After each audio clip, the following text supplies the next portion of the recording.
Hi, I'm Gil Kennedy, President and CEO of Har-Co Credit Union. Today I'm honored to be with Kenn Miller, Scout Executive CEO from the Baltimore Area Council of Boy Scouts of America. Kenn, thanks for joining us. No, thanks for coming out to Broad Creek. Well, thanks for taking time out of your busy schedule.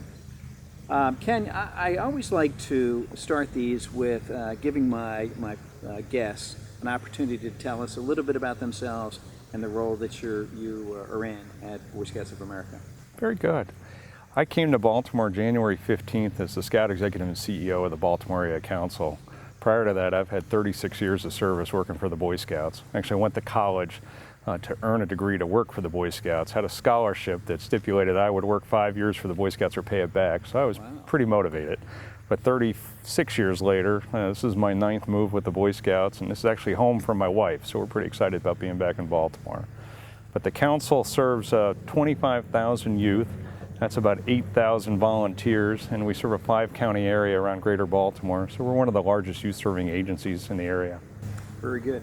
Well, we're here today at this place up in North Harford County.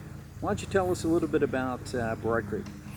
Broad Creek Scout Reservation is iconic. I think much of the population has camped here at some point in their life. It was opened in 1948, back when this part of the county was beyond rural, and we were just talking about it. I think in the day we opened, we might have had 10 neighbors.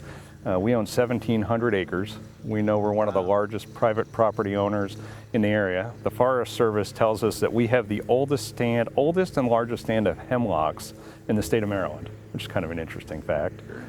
But there are 3 camps on the reservation, and the number that always gets my attention, being new to the council, it's about 25,000 people go through this facility in a calendar year. And I would guess that as a community resource, it's somewhat unknown. So my goal is to help tell that story a little bit, so I appreciate you coming out and asking about it. Well, this is a beautiful property, and I didn't realize how large it was. Yeah. Looking at your website, it talks about districts. So is there a Harford County district? So as I said, we serve 5 counties. That's actually broken up into 12 districts. Each district has a full-time district executive to bring scouting to that area. So the county here is its own standalone district with a full-time executive. That's about 2,200 youth, about 50 packs and troops. So pretty good-sized district for us. Great scouting support, good volunteer support, which really is what makes us go. So what are some of the activities that the Scouts use this property for? So packs and troops, any of our units can come out on weekends, and that would be the driver of that 25,000 number, just to come out and have a weekend in the woods. So independently they can come out, and then council activities, summer camp, all kinds of activities, Klondike derbies in the winter, Order the Arrows out here this weekend. We've got an adult leader training course starting this weekend as well. So it's pretty wide and varied. Well, you talk about leadership and developing leadership in young men, young women.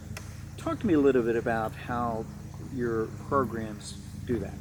I would tell you, as a kid growing up in Scouts, I didn't realize it until many years later.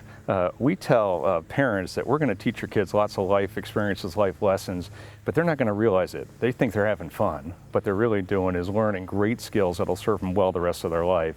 You come out to camp with your troop and you're going to cook your meals.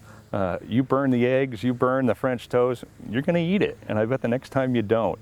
You learn how to set up your tent, and if you put it in a gully and it rains and you get wet, you're going to learn from that. So self-resilience, leadership, the youth give direction to the other youth. So I always say one of the hardest things in the world is for a youth to give leadership to their peers.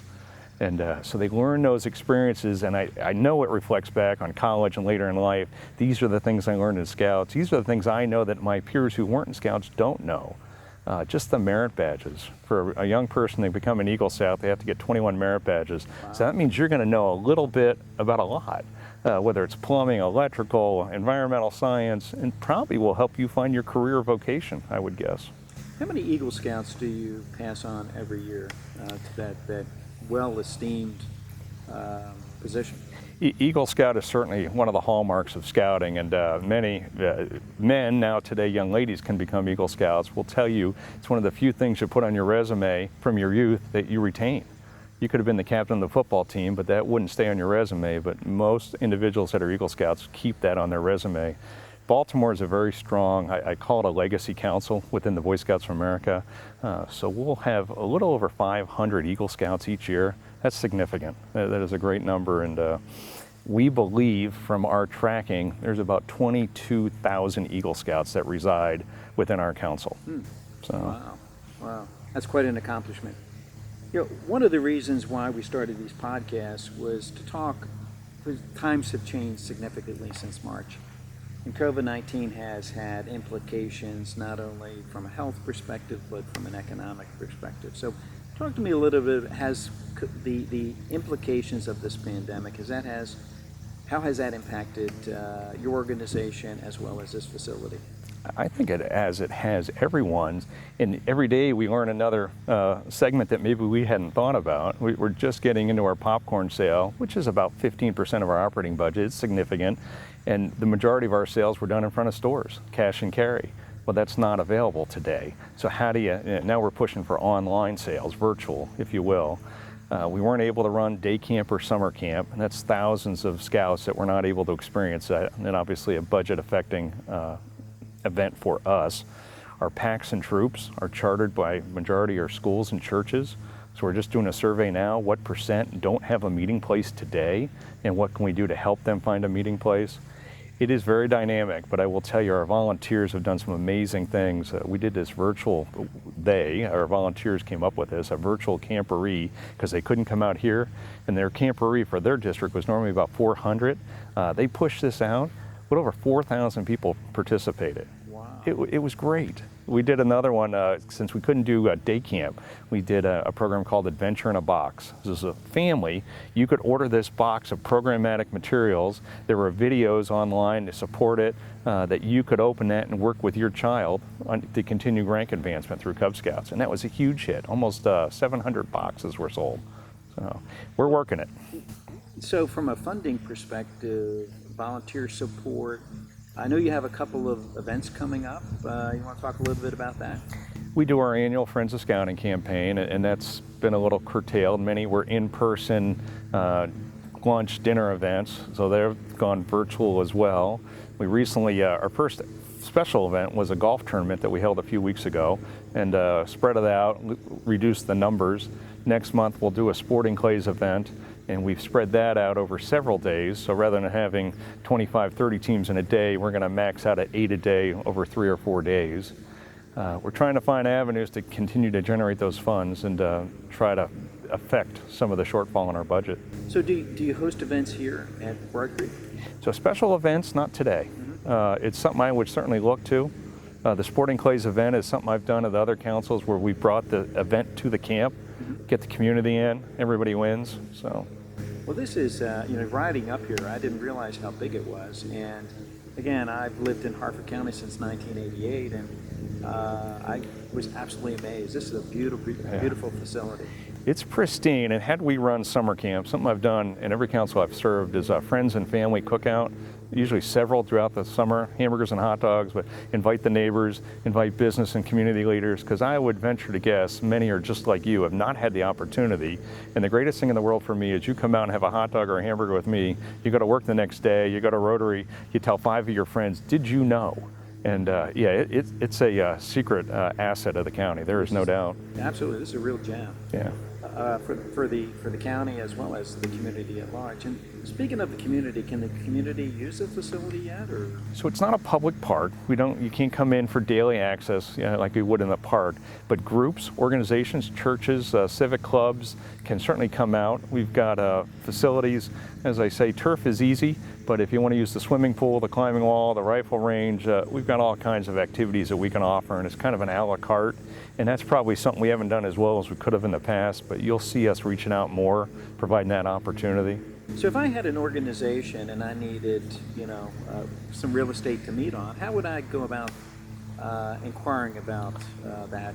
So easily, you can go to our website, and all our contact information is there, and that's baltimorebsa.org, or certainly call our main number, 443-273-2500, and the folks at the office can direct you. But we'd bring you out to camp, we'd walk around and determine what it is you wanted to use. as I always like to say, summertime we're pretty busy, but during a normal school year, this is certainly not normal, Sunday afternoon through Friday noon, we have lots of capacity. So we would welcome anybody to come on out, and we could work with them. I know we could. Well, I would encourage the people who are viewing this. This is an absolutely fabulous facility, and I'm very, very impressed with how it's maintained and again, how big it is. Yeah. I always like to wrap up with an opportunity to give the podcaster the thought or perspective that they would like my members and the community at large to know. So I'll leave that for Fair you enough. Thank you. to give that thought or perspective. Probably the biggest thing we didn't talk about prior to my arrival, the board of directors, we've got a great board of about 70 business and community leaders, determined it was time to reinvest in Broad Creek, and I agree. So they set the plans in place to do an $11 million capital campaign. Wow. Not insignificant. I'm pleased to tell you today we're at a little over $6 million. And while you can't see it, one of the projects we just completed was a $1.5 million total renovation of our water and electrical systems. Took all the electrical off of poles, everything's in the ground. It was infrastructure that needed to be done years ago, and you can't go forward without having that in place. The next project will begin this fall, is a wastewater treatment plant, which will allow us to add that capacity. And then the following big ones depend upon funding, which we will get. I know we will. Shower house facilities, a little more, now that we're serving young ladies and men, moms and dads, our restroom facilities need to be upgraded. We've got funding for a leadership development center, funding for a nature conservation building, and then the big one will be a new dining hall that'll seat about 500 people. And I've got to believe as a resource for the community, that would be pretty special. Absolutely. I can't wait to see the end result of all that. Yeah, but the big one is I want Broad Creek to be a community resource. I want it to be a pride point for everybody in town, and we will do a better job telling our story and providing opportunities for folks to come out here. And we talked a little bit about running. I've had cross-country teams, just because it's a great venue, and you can secure it. So we would welcome anybody's interest, and I know we can work within your budget. I'd rather have you here than not. And as the minister once said, I'd rather have my windows broken from the inside out than the outside in. We'd rather have you in camp. So Right. thanks for coming out. I'm going to go back to my office and say, hey, I was up at Broad Creek. What a wonderful experience. No, it's great. So Ken, I appreciate you taking the time out of your schedule to talk to us. Yeah. I hope that you all have enjoyed this segment, and I hope that you share it with your friends and family. Thank you. Thanks, Gil.